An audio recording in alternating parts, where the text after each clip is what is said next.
Una vez más nos encontramos en este día domingo para compartir un mensaje que lleva la salvación al hombre. Si usted aún no conoce al Señor Jesucristo como su Señor y Salvador, es la oportunidad para que prepare su corazón y le reciba en algún momento, para que usted también pueda sentir esa tranquilidad de que un día, si parte, tendrá la posibilidad de llegar a la vida eterna y gozar con Él para siempre. El mensaje de hoy lleva por título Que nadie os engañe.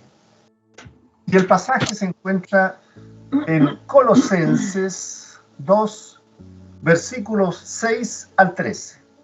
Colosenses 2, versículos 6 al 13. Le voy a pedir a mi esposa, hermana Talía, en la fe, que me lea, ¿cierto?, estos versículos. Amén.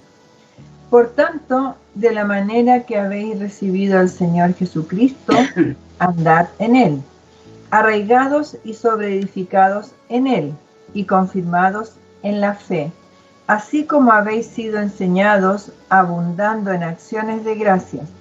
Mirad que nadie os engañe, por medio de filosofías y huecas sutilezas, según las tradiciones de los hombres, conforme a los rudimentos del mundo y no según Cristo. Porque en Él habita corporalmente toda la plenitud de la deidad, y vosotros estáis completos en Él, que es la cabeza de todo principado y potestad. En Él también fuisteis circuncidado con circuncisión no hecha a mano, al echar de vosotros el cuerpo pecaminoso carnal en la circuncisión de Cristo, sepultados con Él en el bautismo, en el cual fuisteis también resucitados con Él, mediante la fe en el poder de Dios, que le levantó de los muertos. Y a vosotros, estando muertos en pecado y en la circuncisión de vuestra carne, os dio vida juntamente con Él, perdonándoos a todos los pecados. Bien. En este capítulo 2 de la carta Colosense es muy interesante. En los primeros 15 versículos se nos habla de que Cristo es la respuesta para la filosofía. El cristianismo siempre está en peligro, bien sabemos. Está en el peligro de avanzar entre dos peligros extremos. Por una parte tenemos que se encuentra en el peligro de evaporarse a una filosofía. Bien sabemos lo que es el vapor, ¿cierto? Y entonces se convierte solo en un vapor que se desvanece. En el peligro opuesto está el que se congele en una forma tal que se convierta nada más que en un rito. En un rito, o sea, algo rutinario, en un ritualismo.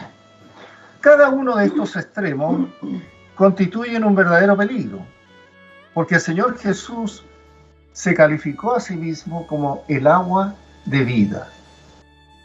Él no se comparó con el vapor ni con el hielo. Ninguno de ellos, es decir, ninguno de estos extremos, vapor o hielo, da vida, bien sabemos. Por eso necesitamos estar prevenidos contra las tendencias hacia la filosofía y la tendencia hacia el ritualismo. Porque el cristianismo es Cristo, bien sabemos, Cristo es el cristianismo.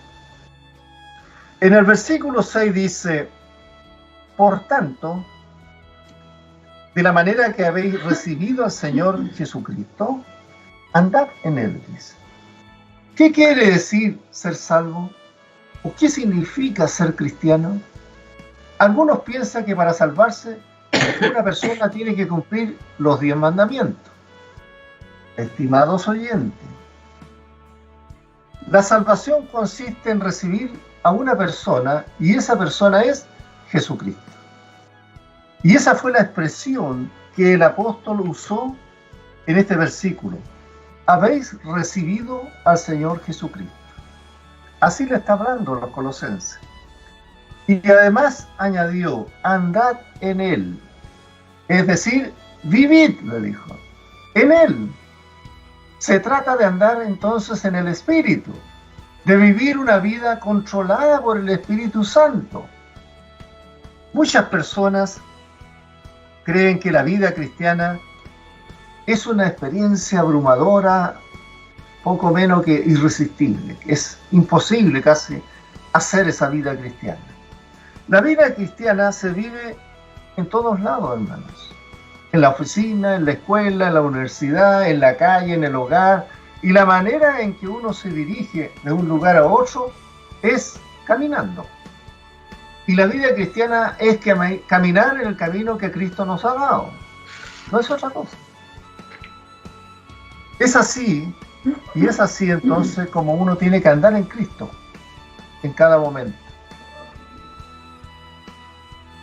Entonces, querido oyente, que Dios le conceda a usted siempre, y a nosotros también, el andar siempre unidos en un caminar diario que solo Dios es el que lo muestra. En el versículo 7 dice, arraigados y sobreedificados en Él, confirmados en la fe, así como habéis sido enseñados, abundando en acciones de gracia. La palabra arraigados nos recuerda a un árbol arraigado, ¿sí? Muchos hemos tenido y tenemos árboles arraigados, es decir, que están instalados, establecidos ahí. El creyente en Cristo, nacido de nuevo, se ha arraigado, se ha separado del mundo y ha encontrado hoy su fundamento en Cristo Jesús, en nuestro Dios. Y ahora tiene la capacidad de caminar sin trabas en este mundo, porque nuestra visión está captada por la promesa de morar con Dios, ya que tenemos que ser siempre sobreedificados como una casa. Una casa no tiene vida por sí, pero requiere un fundamento sólido. Nosotros requerimos el fundamento sólido, que es Cristo, la palabra que está escrita en la Biblia. En la carta a los Efesios, Pablo nos dijo que el fundamento era Cristo, Cristo Jesús. Ahora, habiendo entonces recibido a Cristo, hemos de andar con Él. Por eso en Efesios 2:20 Pablo dice, edificados sobre el fundamento de los apóstoles y profetas, siendo la principal piedra del ángulo Jesucristo mismo. Así que la pregunta que podríamos hacernos es, ¿cómo podemos andar en Cristo? Estando arraigados, recibiendo nuestra vida de Cristo como lo hace el árbol, siendo edificados sobre Él, nuestra fe apoyada y descansando en Cristo Jesús. Por eso ahí en 7b dice, Pablo añadió, y confirmados en la fe. La fe es el medio por el cual usted y yo nos aferramos a Cristo y nos apropiamos de Él. Por eso dice en Hebreo 11:1, es pues la fe la certeza de lo que se espera y la convicción de lo que no se ve. La certeza es el conocimiento seguro, claro, de algo. Y la convicción es la creencia en nuestra mente de tener el verdadero conocimiento de los sucesos que han de venir. Versículo 8. Mirad, dice, que nadie os engañe por medio de filosofías y huecas sutilezas, según la tradición de los hombres, conforme a los rudimentos del mundo, y no según Cristo. Así que cuando dice mirad que nadie os engañe, esa palabra significa ver, observar, por extensión, es decir, discernir, que es en el fondo descifrar o comprender. Pablo les advierte a estos cristianos colosenses que mantengan los ojos bien abiertos. También les dice mantengan la cabeza clara, o sea, despejada su mente, para poder reconocer las falsedades que siempre vienen como regalo envueltas en un atractivo envoltorio y que se venden muy agresivamente por esas personas. Les recuerdo además que hay algunos de ellos que no simpatizan con la fe cristiana, gente cuyas creencias van en contra de la fe cristiana. Cuidado con ellos, le dice. Y no estarán satisfechos esta gente, no estarán ellos contentos hasta que logren que personas cristianas se alejen o dejen su fe. Ellos así están trabajando. Tenemos que agregar también que hay muchos cristianos que no sienten mucha pasión por su fe. Tienen miedo de ofender a alguien si mencionan a Jesús en sus conversaciones. En cambio, los drogadictos, los falsos profetas, no tienen esos escrúpulos. Ellos lo hacen sin problema, como dice, ¿cierto?, en Juan 3, 19b y 20. Y los hombres amaron más las tinieblas que la luz, porque sus obras eran malas. En este versículo 8, Pablo les advierte a los cristianos colosenses que no permitan que los enemigos de Jesús apaguen la luz de su fe. Por eso en el versículo 8b dice, repitiendo nuevamente, por medio de filosofía y hueca sutileza. Esto llega al fondo de los problemas que en ese momento afectaban a la iglesia de Colosenses. Algunos de sus miembros habían sido seducidos o estaban siendo seducidos por filosofías y por el engaño y vanas ocurrencias, también por tradiciones de hombres y de los sucesos del mundo. Un verdadero filósofo es un buscador de la filosofía, de la sabiduría, pero la verdad no se encuentra en la sabiduría humana. Cristo es la respuesta a la filosofía, es la respuesta que tenemos los hombres para entender los problemas que se nos vienen encima siempre. Ese es el problema que Pablo tiene aquí.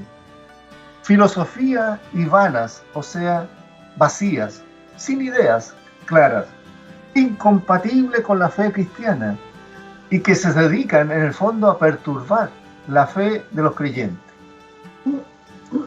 Jesús nos dejó la siguiente promesa para sus seguidores. En Juan 8, 31 y 32. Dijo entonces Jesús a los judíos que habían creído en él: si vosotros, le dijo, permaneciereis en mi palabra, seréis verdaderamente mis discípulos y conoceréis la verdad, y la verdad os hará libre. Esa verdad que nos ha hecho libre a los que ya conocemos a Cristo.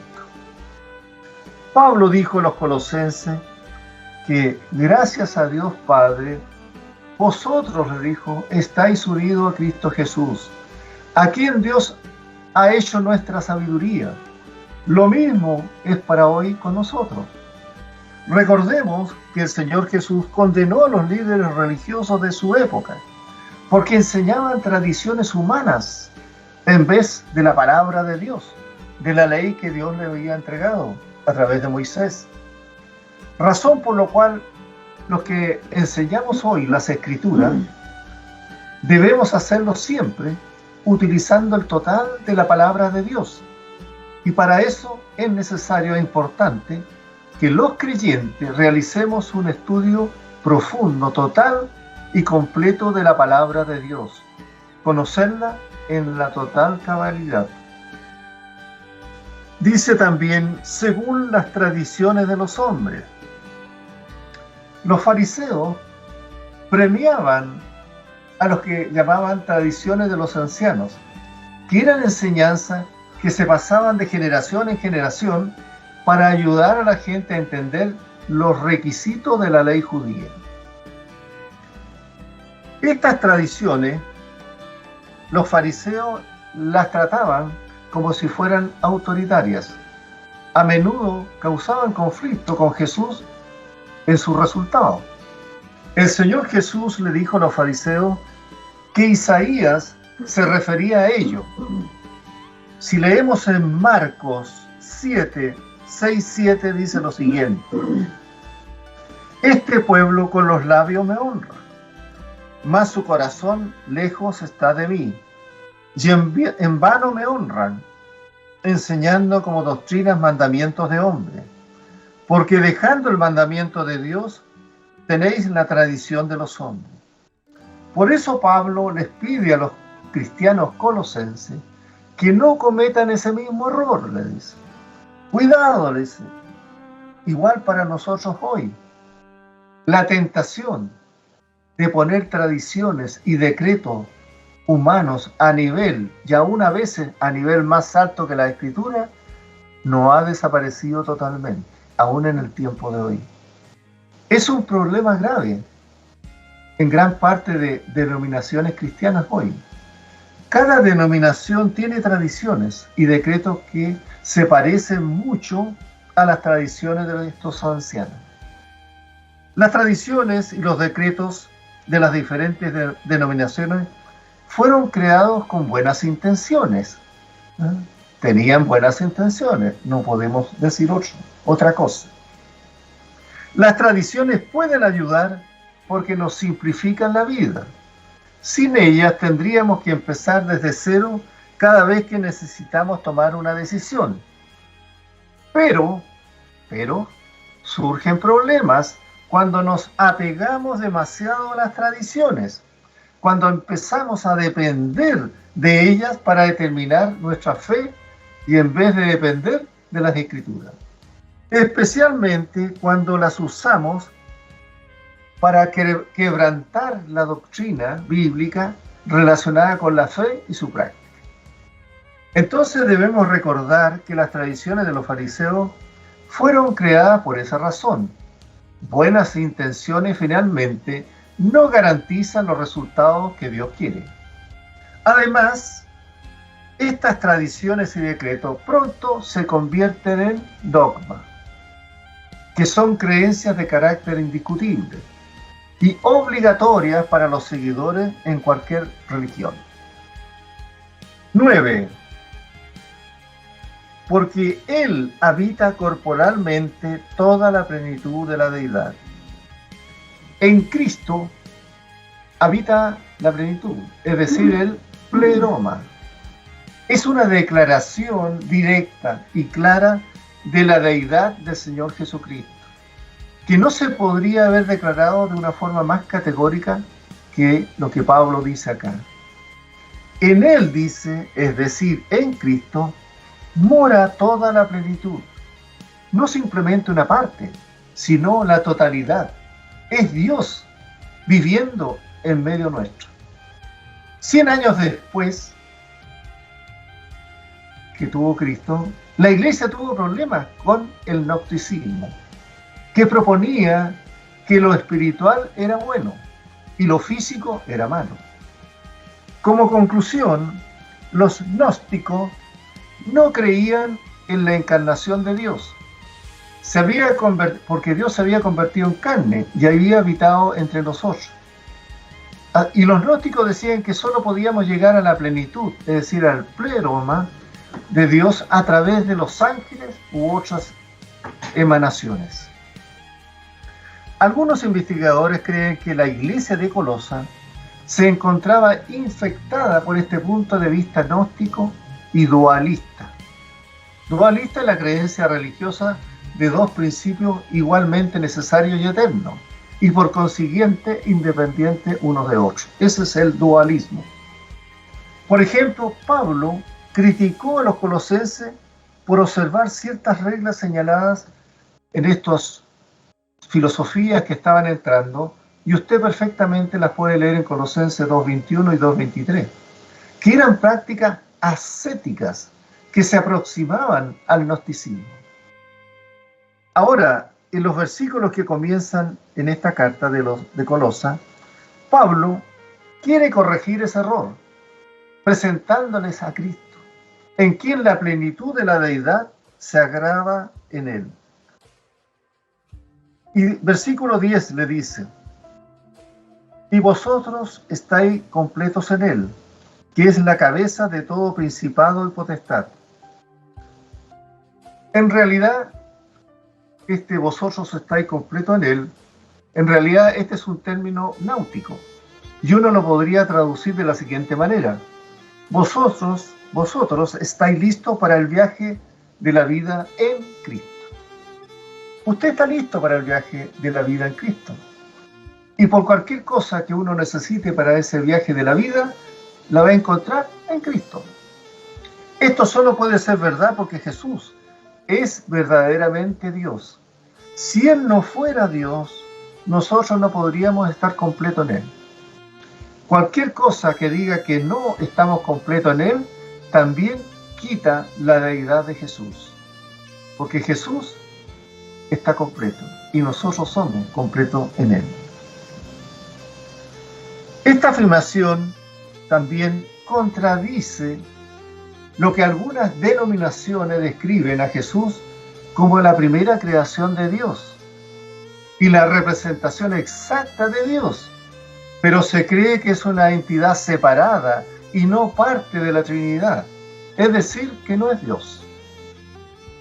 Podemos decir con certeza de que Cristo es la respuesta a todas nuestras necesidades.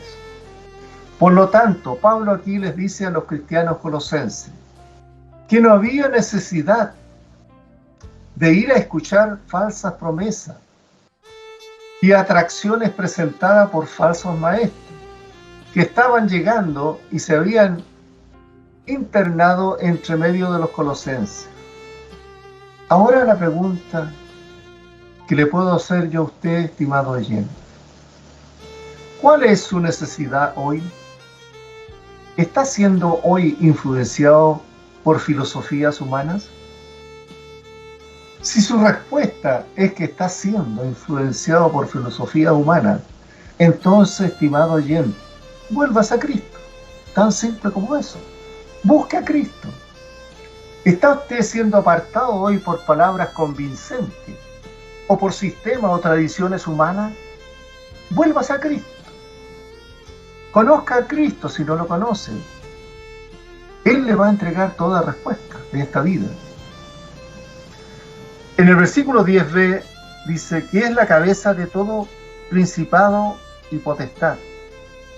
En varios pasajes del Nuevo Testamento aparece principado y potestad, donde se describe jerarquía de seres angelicales, ya sean seres angelicales fieles o caídos. Por ejemplo, ¿qué dice Pablo ahí en Romanos 8:38, cuando está hablando de más que vencedores?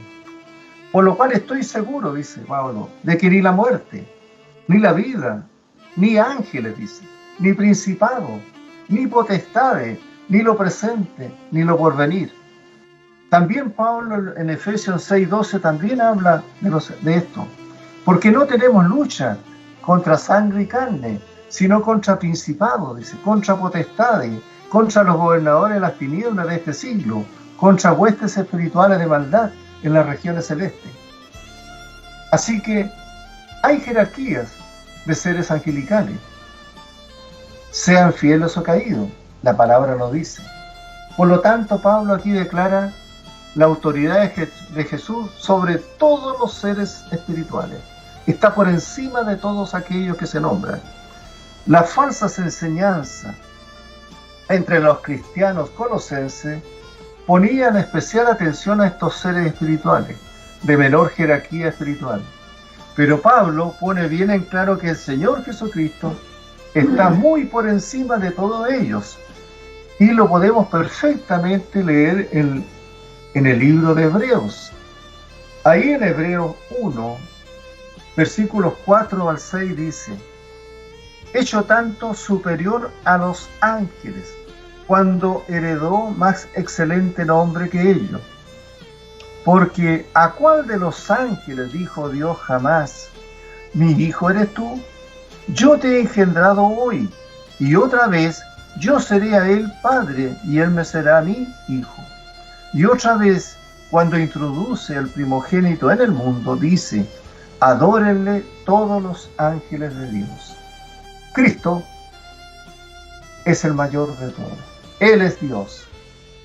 Luego Pablo continúa diciendo en el versículo 11, en Él también fuiste circuncidados, con circuncisión no hecha a mano, al echar de vosotros el cuerpo pecaminoso carnal, en la circuncisión de Cristo. El apóstol Pablo les estaba diciendo entonces a los cristianos colosenses que se liberaran de aquello que era externo, como la circuncisión carnal, y que la verdadera circuncisión era el nuevo nacimiento, la circuncisión del corazón. Pablo les había explicado esto en su carta anteriormente a los Gálatas. En Gálatas 6:15 le dice, porque en Cristo Jesús ni la circuncisión vale nada, ni la incircuncisión, sino una nueva creación. Bien sabemos que la circuncisión, cierto, carnal, era el pacto que Dios hizo con Abraham. Pero los cristianos de hoy, en el Nuevo Testamento, bajo el nuevo, cierto, pacto, no tenemos necesidad de eso. Nuestra circuncisión espiritual significa echar de nosotros al viejo hombre. La palabra griega echar de nosotros tiene un compuesto doble, denota quitar o desechar definitivamente. Ahora usted y yo, en el nuevo pacto, nos convertimos en nuevas criaturas cuando nos acercamos a Cristo. Confiamos en Él, le recibimos como nuestro Señor y Salvador. Entonces descansamos en Él nuestra vida, nos identificamos con Él. Y eso queda plasmado, cierto, en el bautismo, porque nos identificamos simbólicamente con lo que ocurrió con el Señor. Versículo 12. Sepultados con Él en el bautismo, en el cual fuiste también resucitados con Él, mediante la fe en el poder de Dios que le levantó de los muertos. Bien sabemos que la muerte y resurrección del Señor Jesucristo es un hecho histórico. Cuando Él murió, usted y yo morimos con Él. Él ocupó nuestro lugar en ese momento. Y cuando Él fue resucitado, ¿cierto?, nosotros fuimos resucitados con Él. Y ahora estamos unidos al Cristo viviente. Los creyentes en Cristo estamos unidos a un Salvador que vive, porque Cristo vive. La identificación con Cristo se realiza, como dice en Colosenses 2:11, por la circuncisión de Cristo, por lo cual somos despojados de nuestra vieja naturaleza pecaminosa. Es por el bautismo que nos identificamos con Cristo, pero también somos resucitados con Él. Así quedamos unidos con Cristo viviente para siempre. En el versículo continúa diciendo, por la fe en el poder de Dios que le levantó de los muertos. La salvación de nuestras almas ha sido lograda por el poder de Dios en la resurrección. No es ninguna filosofía, no es ninguna artimaña, no es ningún sistema humano limitado, no es por seguir un curso. Dios nos ha dado la capacidad de comenzar a vivir una nueva vida en Él. Dios nos ha capacitado para ello. Por eso Pablo escribió en Romanos 6, versículos 3 al 5. ¿O no sabéis que todos los que hemos sido bautizados en Cristo Jesús, hemos sido bautizados en su muerte? Porque somos sepultados conjuntamente con Él, para muerte por el bautismo, a fin de que, como Cristo resucitó de los muertos por la gloria del Padre, así también nosotros andemos en vida nueva. Porque si fuimos plantados juntamente con Él en la semejanza de su muerte, así también lo seremos en la de su resurrección. Así que estos versículos leídos, ¿cierto?, de Romanos 6, 3 al 5, nos describen el bautizo como un enterrar y resucitar con Cristo. Imágenes que solo pueden entenderse como un bautizo por inmersión, porque la palabra griega baptizo significa sumergir. Pablo no dice que la circuncisión y el bautismo son la misma cosa, no, sino que la circuncisión es innecesaria para la salvación, porque somos identificados en Jesús y somos bautizados para demostrar eso, nuestra fe. Lo importante entonces es la circuncisión espiritual que Jesús practica en la vida de todo creyente. Versículo 13. Y a vosotros, estando muertos en pecado y en la incircuncisión de vuestra carne, os dio vida juntamente con él, perdonándonos todos los pecados. Pablo diferencia nuestra condición antes de hacernos cristianos. Dice, estábamos espiritualmente muertos. Con la transformación que Cristo ha hecho en nosotros, ahora somos vivificados y perdonados. Antes de que podamos tener vida nueva, estábamos muertos espiritualmente. La Biblia tiene muchas descripciones de hombres y mujeres apartados de Jesucristo. Y esa imagen es una de las más fuertes. Una persona enferma puede necesitar un médico, pero una persona muerta espiritualmente, ¿qué necesita? Un salvador de su alma.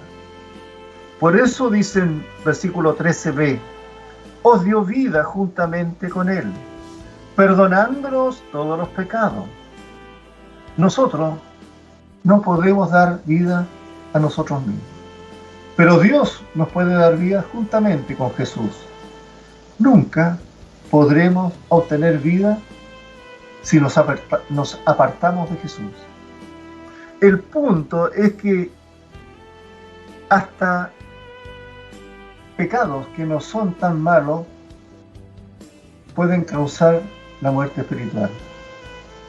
Pero Cristo, por su muerte en la cruz, nos ha perdonado de todos los pecados y así nos ha vivificado de nuevo. Cuando dice del nuevo nacimiento, os dio vida y purificación perdonándonos pecados. Ambos van de la mano en el nuevo pacto, como fue profetizado en el Antiguo Testamento. ¿Qué dice Ezequiel 36, 25 y 27? Ezequiel: esparciré sobre vosotros agua limpia, y seréis limpiados de todas vuestras inmundicias, y de todos vuestros ídolos os limpiaré. Os daré corazón nuevo, y pondré espíritu nuevo dentro de vosotros, y quitaré de vuestra carne el corazón de piedra, y os daré un corazón de carne. Y pondré dentro de vosotros mi espíritu, y haré que andéis en mis estatutos, y guardaréis mis preceptos, y los pongáis por obra. En el Nuevo Testamento, en el Evangelio de Juan 3:5 se responde esto mismo. Y respondió Jesús: de cierto te digo, que el que no naciere de agua y del Espíritu, no puede entrar en el reino de Dios.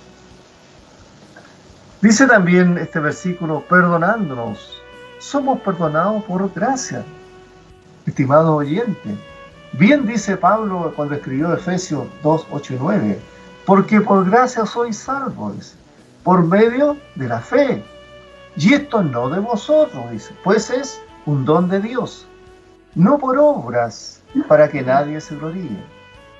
La salvación no es entonces una mejoría de la antigua naturaleza, sino la entrega de una nueva naturaleza. Pablo tuvo que hacer frente en ese momento a dos sistemas de filosofía griega, muy populares en aquellos días, cuando Pablo escribía estas cartas. Estas dos posiciones estaban diametralmente opuestas, unas a la otra, pero ambas posiciones filosóficas conducían hacia el mismo fin. Uno de ellos era el estoicismo y el otro era el epicureísmo. ¿Qué pasaba con esto? El estoicismo enseñaba que la persona debe vivir noblemente, y que la muerte no tiene importancia. La idea era que uno debía mantener sus deseos bajo el control propio y tenía que llegar a ser indiferente a las condiciones cambiantes. Decía también que el hombre era mucho más que las circunstancias y el alma era mucho mayor que el universo. Pero el problema que radicaba en esto era cómo vivirla. Es como aquellas personas que dicen vivir siguiendo el sermón del monte, pero su vida se encuentra a gran distancia de aquellos principios dados en el sermón del monte. Ahora, por otra parte, la filosofía epicúrea enseñaba que todo era incierto. No sabemos de dónde venimos, ni tampoco a dónde vamos. Lo único que sabemos es que después de una breve vida desaparecemos de esta escena, decía. Y por lo tanto, yo recomendaba, es inútil negarnos a cualquier alegría presente en la vida, ¿cierto?, ante un posible mal futuro. Por lo tanto, decían ellos, comamos y bebamos, que mañana moriremos. Y eso era en gran parte de la filosofía de ese tiempo, que estaba Pablo. Lo interesante es que estos dos sistemas filosóficos estaban intentando tratar con la carne, no con la carne física de nuestro cuerpo, sino con la vieja naturaleza que todos tenemos. La antigua naturaleza actúa a través de nuestros viejos hábitos, antiguos deseos, viejas pruebas y tentaciones. La pregunta entonces es, ¿cómo podemos controlar estos factores que ofrecía esta filosofía? Lo dejo para que usted responda. En resumen, estimados oyentes, existen hoy toda clase de sistemas que nos ofrecen para vivir la vida cristiana. Porque hay una cosa muy importante que debemos reconocer, y es que, como Pablo nos dice, nosotros estamos unidos a un Cristo viviente. Por lo que es útil plantearnos las siguientes preguntas. ¿Cuán cerca está usted de Cristo? ¿Cuán cerca se encuentra usted de Cristo? ¿Camina usted con Cristo todos los días? ¿Busca a Cristo en sus emergencias o circunstancias de la vida cuando está problemado? ¿Lo busca? ¿Es Cristo el centro de su vida en todo momento? Y para realizar todo esto resulta indispensable ¿qué? La ayuda del Espíritu Santo. Luego, en los versículos siguientes, Pablo nos habla de los errores que ponen en peligro la vida cristiana. Pero esto lo veremos, si Dios quiere, en el próximo mensaje. Amén. Oremos. Señor y Dios Padre Todopoderoso, maravilloso Señor, gracias por tus enseñanzas. Gracias por aclararnos lo que tú escribes, para que entendamos correctamente lo que debemos hacer, Señor, y cómo debemos caminar cada día en esta vida. Gracias porque nos has dado vida, porque tú eres un Dios viviente y que vive en nosotros, Señor, y buscamos nosotros hacer la voluntad tuya cada día. Pido, Señor, por aquellos que han escuchado este mensaje, pero aún no te conocen, para que tú trabajes en su corazón y algún día ellos puedan acercarse así a ti antes que sea demasiado tarde, Señor. Gracias te damos por todo. Pedimos esto en el nombre de nuestro Señor Jesucristo. Amén, amén y amén.